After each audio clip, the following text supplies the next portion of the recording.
আল্লাহর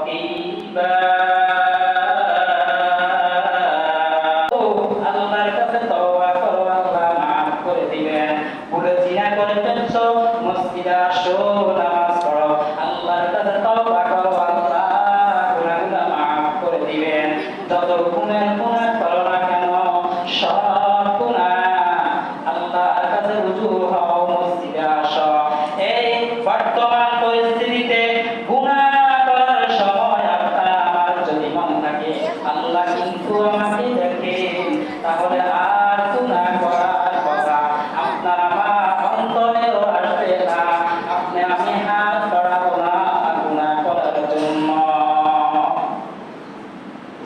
সূরাতুল আলাকের 14 নম্বর আয়াতে আল্লাহ তাআলা বলেন, আলাম ইয়ালাম বিআন্নাল্লাহা ইয়ারা।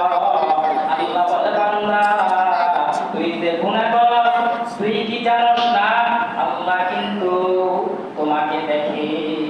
বিআন্নাল্লাহা ইয়ারা, আল্লাহ কিন্তু তোমাকে দেখে। এটা যদি মনে মনে একটু ভাবো, আর বাবার কারণে গুনার দিকে আপনার আমার হাত যাবে না। গুনাহ করতে করতে অন্তর পাথর হয়ে গেছে। আজকে পাথর হওয়ার কারণে দু চোখ থেকে এক ফোঁটা পানিও ঝরে না। পৃথিবীতে এমনও পাথর আছে দেশের মধ্যে, পৃথিবীর এক এক প্রান্তরে এক এক পাথর আছে। পাথর থেকে কোনো সময় পানি পর্যন্ত কামে, কিন্তু মুসলমান এত বেহায়া হয়ে গেছে, মুসলমানের চোখ থেকে এক ফোঁটা পানি পর্যন্ত ঝরে না। ও আল্লাহ, আমার গুনাহগুলো মাফ করে দেন।